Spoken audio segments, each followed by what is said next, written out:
الحمد لله نحمده ونستعينه ونستغفره ونؤمن به ونتوكل عليه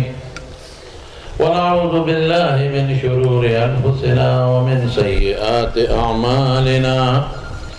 من يهده الله فلا مضل له ومن يضلل فلا هادي له وأشهد أن لا إله إلا الله وحده لا شريك له وأشهد أن سيدنا وحبيبنا وشفيعنا وسندنا ورحمتنا ومولانا محمدا عبده ورسوله أما بعد فإن أصدق الحديث كتاب الله وأحسن الهدي هدي محمد صلى الله عليه وسلم وشر الأمور محدثاتها وكل محدثة بدعة وكل بدعة ضلالة وكل ضلالة في النار وبالسند المتصل مني إلى الإمام الهمام الحافظ الحجة أمير المؤمنين في الحديث أبي عبد الله محمد بن إسماعيل بن إبراهيم بن المغيرة بن بردزبة الجوفي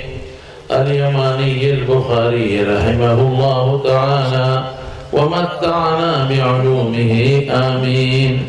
قال باب قول الله عز وجل ونضع الموازين القسط ليوم القيامة وأن أعمال بني آدم وقولهم توزن. وقال مجاهد القسطاس والعدل بالرومية ويقال القسط مصدر المقسط وهو العادل وأما القاسط فهو الجائر. وبه قال حدثنا أحمد بن أشكاب قال حدثنا محمد بن فضيل عن عمارة بن القعقاع عن أبي زرعة عن أبي هريرة رضي الله تعالى عنه وعنهم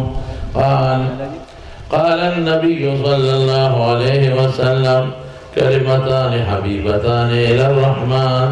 خفيفتان على اللسان ثقيلتان في الميزان سبحان الله وبحمده سبحان الله العظيم. درود شريف آية. اللهم صل وسلم على سيدنا ومولانا محمد وآله وصحبه أجمعين. معزز علماء کرامو او طلباء ازامو د دې مجلس حاضرین مسلمانانو ورو او د بنات د مدرسې په چار دیواره کې محترم خويندو میندو السلام علیکم ورحمت الله وبرکاته. دو مخکم راغلیم سوزل دی مدرسې ته مدرسه جامعه الجویریه للبنات بریکوټ او د ډېر ګران قدر برادر محترم شیخ القرآن والحدیث حضرت مولانا صدیق احمد صاحب جی د مجلهم په خواهش باندې او د هغې په دعوت باندې د هغې د مدرسې سره ډېره مینه ده لکه دا پروګرام ما هغې له ورکړي او د کال په اول کې تقریبا دا فیصله کړې نو هغې په خپل پروګرام کې بیا د یو دوه مدرسې نورې شاملې کړي یو پکې دام ده نو دا د هغه محبت مینه ده دا ډېر محترم او معزز رول جناب حضرت مولانا سید اکبر صاحب سره حفظه الله چې هغه د دین ډېر لوی خدمت کوي او ډېر په اخلاص سره الحمدلله د مدرسې نگراني کوي او تاسو ولیدل چې د دوره حدیث شپږ جنکۍ فارغې شوې تجوید نه فارغې شوې پکې الله د ټولو په علومو کې په دنیا او په دین کې برکات واچوي او دغه جنکۍ چې فارغې شوې الله دې د مستقبل خوشحالۍ نصیب کړي. نو د مولانا سید اکبر صاحب د وینا مطابق چې هغه وایي د بناتو کم از کم 15,000 زنانو مجمع ده نو ته بیان د هغې مناسبو کې نو ښه وایي او د دې باب او د حدیث مختصره ترجمه ورته وکړه هغه د طالبانو تحقیق کنی نو ښه وایي او د ما هم داسې مجلس کې داسې تمنا وي ځکه عوام رونی او زنانه وي عامې نو که هغې ته مونږ هغه صرفي او نحوي او د بلاغت تحقیقات کوو او د رجال او د سند باسونه ورته کوو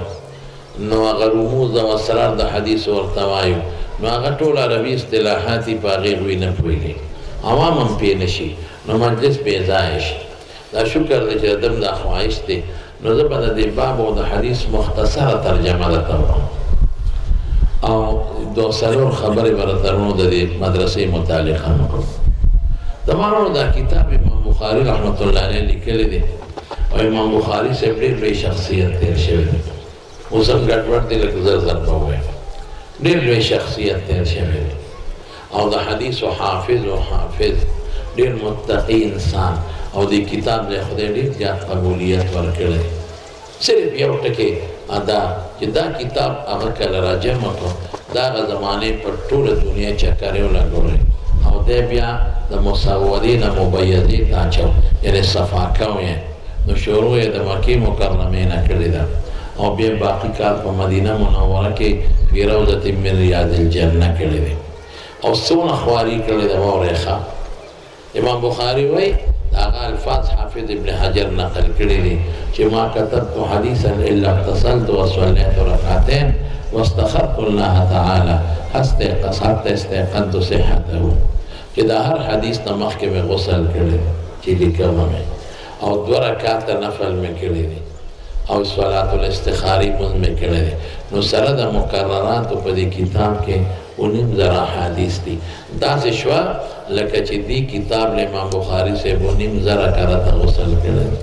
19 استخاري کړی دي او تقریبا 15 رکعات ولمس کړی نو څومره خدای پاک ولا قبولیت ورکړي او تمنو دا شخصیت ورونو امام بخاري صاحب چې دی وی ما چې څومره پیسې په طلب د علم کې لګولې دي کنه څومره نو حرام خو څه کې چې 1 روپۍ پکې مشتبه نشته او دا هغه شخصیتو چې دی وی د قیامت پر ورځ که الله حساب کتاب کوي نو زما سره به د غیبت حساب نه کېږي غیبت نه څونه لوی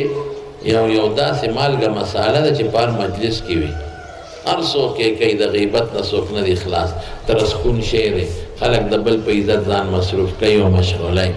او دی وی ما سره به د غیبت حساب نه کېږي ولې مختبت احدا ولا سمعت غیبت احد ما نه په خپله د چا غیبت کړی دی او نه مې د چا غیبت اورېدلی دی او که په تیر کې چا ویلي دي مجلس مې پرېښی دی استغفار مې کړی دومره لوی شخصیت او دا هغه شخصیتو یو عالم وی دی په خرطنګ کې غریب وی چې دی وفات شو نو ما حضور پاک په خوب کې ولیده نو رسول الله صلی الله علیه وسلم سره د ملګرو ما وی څه کوې وی د امام بخاري استقبال نه راغلی نو شکی شوم نو په اس مې خپه ور واړوله نو چې دی په کوم کلي کې قیام او خرطنګ کې هلته ورسېدم نو د ژړا وازونه مې واورېدل نو ما تپوس وکړه وی لږ ساعت مخکې امام بخاري رحمت الله علیه وفات شوی نو د وفات په وخت کې د روح استقبال نبی کریم صلی الله علیه وسلم کې دا هغه شخصیتو چې د مرګ نه پس به د قبر نه خوشبویت دی او خلکو به خاورې د خوشبویۍ دپاره تختولې بیا به شاګردانو نورې خاورې اچولې او لرګي پې په قبر کې ښودل چې خلک خاورې نه تختی او بیا الله ته سوال کړی دی چې الله ته د برکتونه ښکاره کړې او منځ کې مونږ هر وخت د قبر جوړو تکلیف دی نو بیا هغه خوشبویي بنده شو دا هغه شخصیت دا حدیثو دا کتاب لیکلی خو زما وروڼو بنیادي دا ده چې ده سره په دې علم کې دا دومره خواري چا کړې ده چې دا ښکلی عالم ته جوړ شوی دی دا صرف او صرف د ده مور دا د ده مور برکت دی